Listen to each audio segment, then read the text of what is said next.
like I say, I don't get scared. I get depressed. Because at this point, the race is over.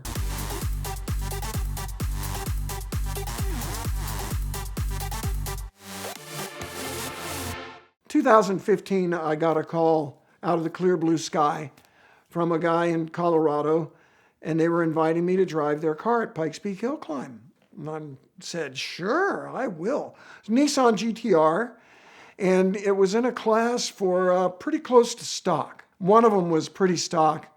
One of them was crazy, full-out time attack cars like we know and love. So we're running that class, and the car was not happy. It didn't handle well at first. We tested a lot, and it was running great. We had a good tune on it. If you saw the car, stock body, you couldn't run wings or fenders or anything, stock wheel size. Stock wheels, I think, actually were required even. Pretty strict rules, except guess what? Engine management is free. And this is on a turbo. But it's because the race goes from 9,000 to 15,000 feet. And so you have to tune the car to run at that altitude, and that's how they handled it. We struggled to get this GTR to handle. It would understeer and oversteer. That's my definition of a bad handling car. It will understeer and oversteer. And we finally found the answer to the handling. My crew chief, Mark Misigatis, had found a company here in Atlanta called Forged Performance. Their sway bar setup was really different. They had a rear sway bar that was something like 3 times the size of anybody else's. Every other company that we investigated for a Nissan GTR, they made the sway bars bigger and did it proportionally front and rear, which is kind of sensible, right? Forged did the rear in a much larger increase than in the front. I was desperate by then. We had tested that car 8 times, didn't like the handling. It was just not. We put this car together, took it out to the track. Bingo! It was beautiful. I was so happy. That car handled so well. It just didn't have enough rear anti-roll in it for whatever reason. And I was so impressed with Forged because they figured it out. And it worked on our car, which is pretty stock, like I said. So by race day, the car was handling very well. And I was looking forward to it. It was running good. We had to run stock brakes. Nissan GTRs are a little bit minimal in the brake department, right? Their chief engineer didn't want to go ceramic, carbon ceramic, for a long time. Till now, I think they finally have. But they were always minimal in the brake department. So we had concerns about the brakes overheating during the run. We had concerns about the engine overheating. It hadn't, but we hadn't done a full run all the way up. And one of the tricks of Pikes Peak is race day starts in the middle of the day, and it actually can get pretty warm, at least at the start line up on that mountain. It can be 70 or 80 degrees. Practice days are at 6 o'clock in the morning, and it's 30 degrees. And the runs are short in practice. You only get to do the whole mountain once. One time, one run, the whole length. It's very, very hard to test your car at 14,000 feet. Where are you going to go to test a race car under full throttle, flat out conditions at 14,000 feet? There were a lot of question marks, but I felt really good about where we were with the car. And the thing is, those early practice sessions are the other challenge of Pikes Peak, is when you run there, you practice all week, a little bit every day, and it's always starts at sunrise on the mountain, 5 or 6 o'clock. Well, the mountain is way the hell up there. It takes 2 hours to get up there from Colorado Springs, where we were staying. What it boiled down to was getting up at 2 a.m. every day all week. I was not responsible about my sleep. In order to get 6 or 7 hours of sleep, do the math. Get up at 2 a.m., you got to be in bed asleep at 8 p.m. for 6. 6 is my minimum to stay human. 7 is nice. Well, that's in sleep at 7 p.m. You can't go to sleep at 7 p.m. And I didn't. You can, but I didn't. So by the time we got to race day, I was really, really tired. So even the night before the race, no sleep. And people are coming in and out, and I'm trying to take a nap, and I'm tired. I just dragging from the whole week. So I'm in line in the GTR. They go one car at a time, and you pull up to the line, you sit there, everything's ready. They're counting it down, and some official goes, oh, hold. And I'm like, oh, that's tough. You're like ready to go. Hold. Somebody blew an engine up on the track. There's oil on the course. And I'm going, great. Just what I need. Pikes Peak hill climb, if you've ever driven up that road.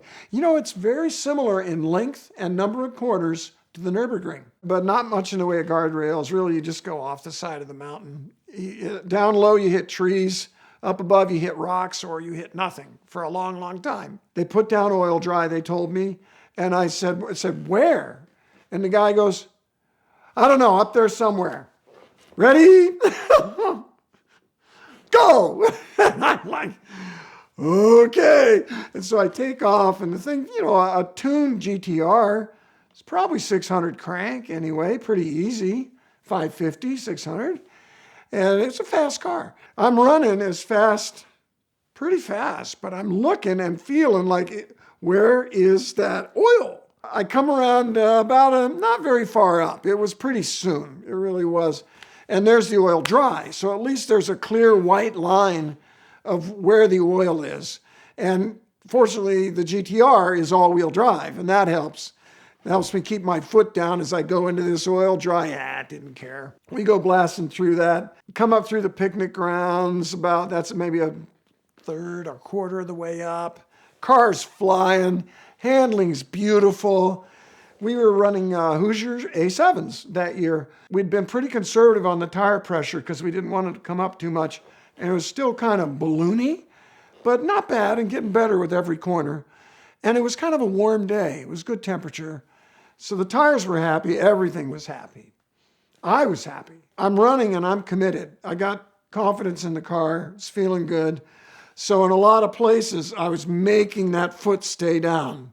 And going up on the way to the picnic grounds, carried more speed than I ever had. And after that, up into Brown Bush, carrying speed. It was a good run. And on the way up to Gillies Corner, which is right before the ski area, I had gotten a really good run on the straight. I kind of knew where I was. I was feeling pretty good about the road. It's very hard to learn that road. 14 miles. This run up to Gillies, I went so fast I got up to fifth gear, which I'd never done before. And I got on the brakes and it was too late. And I was in full-on ABS, heading for that outside wall. And I made it. Back to the left, we got a little wide, but we're fine. Back to the left, up to the ski area, which is a right-hander where all the spectators are. Don't blow that one or you're going to drive right through a crowd of people. And didn't mind. The car was handling well. It was running good. The team, Pikes Peak Racing was the team. Rob Brooks, the car owner. Everything was so good. They'd worked so hard. And the car was beautiful. Come out of there, and you track out to the crowd. There's like a fence, but the people are right there. And I stuck my hand out the window. I was like trying to high-five them going by. I knew where I was. I felt good. Or I thought I felt good. Next corner they call Rookie's Corner. I got that. Perfect. Come in there, brake, turn, blah. Next corner is it's a gentle left, which then leads to a long straightaway that goes around the mountain. The corner, this is called the sump, is this corner. The next one up is a gentle left with a long straightaway that goes around the corner. That's heading for the switchback below Glen Cove. For a moment, they look a lot alike. So when I was here, the sight picture, the vision, is very similar to when you're here. And my brain went here. When you're here, you keep your foot in it all the way around the mountain until you see a guardrail appear on the outside, and you know that's your corner. You're going to brake and make this hairpin. So I think I'm here going around the mountain flat out. I'm down here. When you're in the sump, you go around the mountain for a while, and there's really no reference. You just have to know, around here, I got to brake, a lot, take some speed off, and go into this decreasing radius corner. And so I think I'm up here, flat out on the gas, 120 near the top of fourth gear. Finally, I realize I'm not going to the switchback below Glen Cove. That guardrail is not going to appear. I'm going to the sump. One of the tricky parts about the sump is that there is no guardrail, there's no mountain, there's no trees. It's a big pond. It's a sump dug out to catch water rushing down the mountain. So for the driver, there is no outside visual reference. It looks like everything's further away, like it's going to be a longer straightaway, right? You just have to know. Now, the funny thing is, there's not that many people who have gone off there. But there was a motorcycle that went off there ahead of me. The guy was okay, and his bike was in the sump. At just over the side, it's kind of rocky. I'm going like hell, and I notice, oh, good Lord in heaven above, I'm heading for the sump, not the switchback below Glen Cove. I'm going this way, and I should be going that way, over there. I go to the brakes, and I'm going way too fast. Wasn't even close. I'm going straight through a little bit of dirt, and I launch into the air. Data says I was going 77 miles an hour when I left the ground. 77 miles an hour. Am I scared? Nope. Like I say, I don't get scared. I get depressed. Because at this point, the race is over. I'm wrecking this car really big time. And Rob has been so good and so supportive. And Mark and Austin have built a beautiful car and did a great job. Everything was perfect. We were running good. And now I'm flying off the road with this car. And I clear the motorcycle, and it's half full of water, like not half depth, but half length. Clear the water. Well, Nissan GTRs do not fly well. When it comes off the ground, it immediately starts to go down. Let me tell you, there's a nice sequence of photos of the car disappearing below the edge. It's about 20 feet deep. And I'm going down in this hole, and I do remember thinking, I hope the nose doesn't dig in and tumble it. We go down, well, this is muddy and sandy. Might well have saved my life that it was mud and sand. And so it went down, but it did not tumble. It just skipped. And we went all the way across, and wasn't bad for me.